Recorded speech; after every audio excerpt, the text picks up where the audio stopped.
कुछ दास्तानें वक्त की धूल में खो जाती हैं, कुछ हकीकतें जो दिल को छू जाएं, और कुछ सफर जो रूह को बदल दें। यहां हर लम्हा एक नया खुलासा है। Welcome to RS with Talha, जहां हर दास्तान आपका इंतजार कर रही है।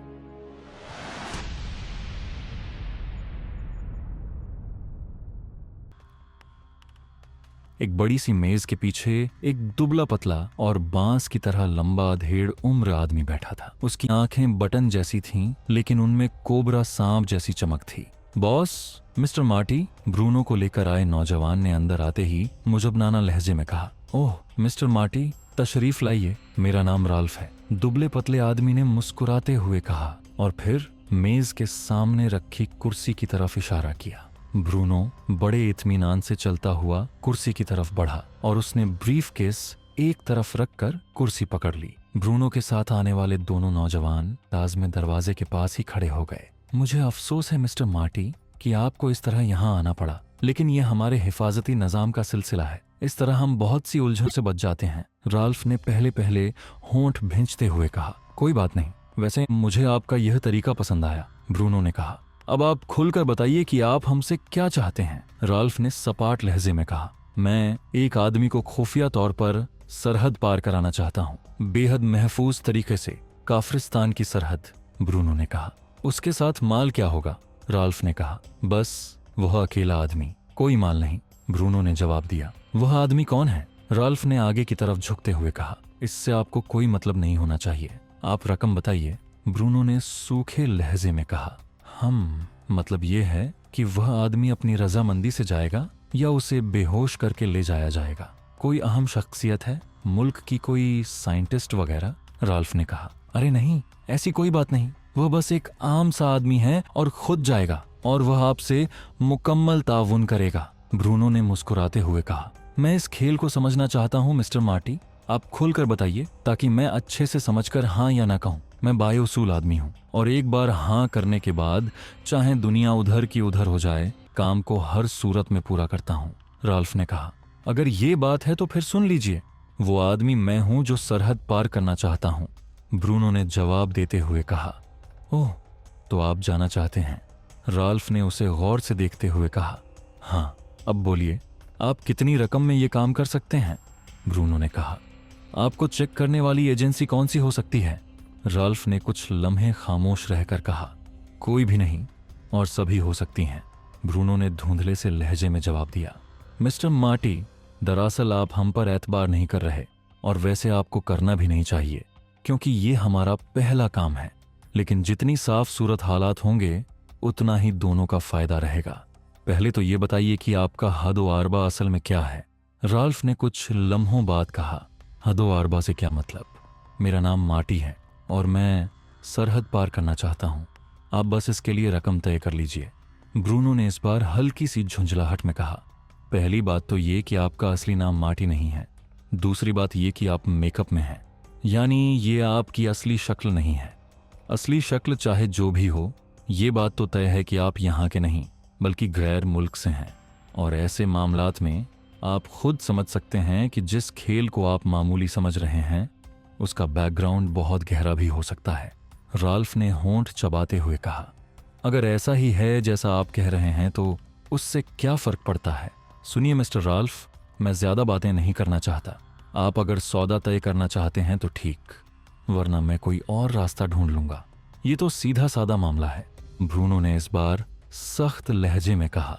ओके, अगर आप ऐसा चाहते हैं तो ठीक है, आप कब जाना चाहते हैं, राल्फ ने लंबी सांस लेते हुए कहा। अगर आप चाहें तो मैं अभी तैयार हूं, ब्रूनो ने जवाब दिया। अभी?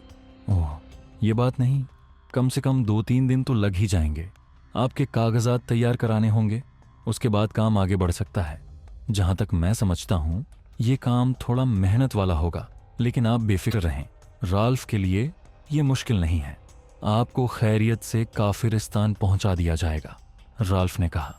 और इससे पहले कि ब्रूनो कुछ कहता, मेज पर रखे फोन की घंटी बज उठी। यस राल्फ, राल्फ ने सख्त लहजे में कहा। मेलकम बोल रहा हूं जनाब, बार से, दूसरी तरफ से आवाज आई।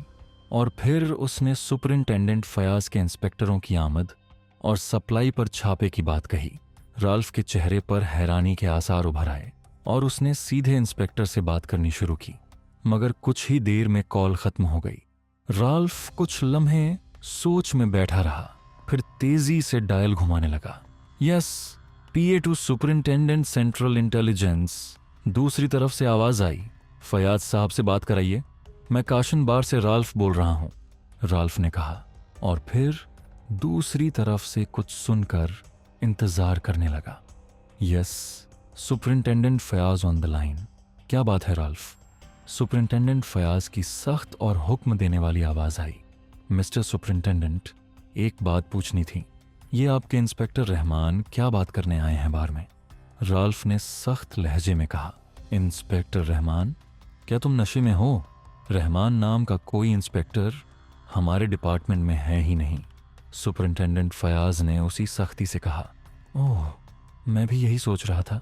खैर ठीक है, थैंक यू, राल्फ ने कहा और रिसीवर रख दिया। ठीक है मिस्टर मार्टी, मैं 10 लाख रुपए लूंगा और आप बेहफाजत सरहद पार कर जाएंगे, राल्फ ने अब कुछ बेचैन लहजे में कहा।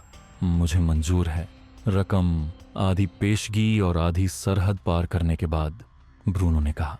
ठीक है, मुनासिब बात है, राल्फ ने कहा, और ब्रूनो ने अपने ओवरकोट की जेब से नोटों की गड्डियां निकालकर राल्फ के सामने मेज पर रखनी शुरू कर दी। लीजिए 5 लाख, अब बताइए मुझे कितना इंतजार करना होगा? मेरे लिए तो एक एक लम्हा कीमती है, ब्रूनो ने कहा। ज्यादा नहीं, आज रात ही आपको सरहद पार पहुंचा दिया जाएगा। मेरे आदमी आपको अब होटल वापस ले जाएंगे और रात को वहीं से उठा लेंगे, राल्फ ने कुर्सी से उठते हुए कहा। ठीक है, मैं इंतजार करूंगा, ब्रूनो ने कहा। राल्फ ने अपने आदमियों को हिदायत देना शुरू कर दिया। वही नौजवान जो ब्रूनो को लाए थे उसे साथ चलने का इशारा किया और ब्रूनो राल्फ से हाथ मिलाकर कमरे से बाहर निकल आया। कुछ ही देर में वो काली कार में बैठा होटल की तरफ बढ़ रहा था। अब उसके चेहरे पर इत्मीनान था। उसे राल्फ की शख्सियत पसंद आई थी। वो समझ गया था कि वो सीधा और बाइज्जत आदमी है और ऐसे लोग धोखा नहीं देते। इमरान और सफदर की कारें एक दूसरे के पीछे दौड़ती हुई इंस्टन रोड की कोठी नंबर 12 के करीब पहुंची। उसी वक्त उन्होंने देखा कि एक काली कार कोठी से बाहर निकली और बाईं तरफ मुड़ गई। उसमें 3 आदमी सवार थे, 2 आगे बैठे थे और एक पीछे।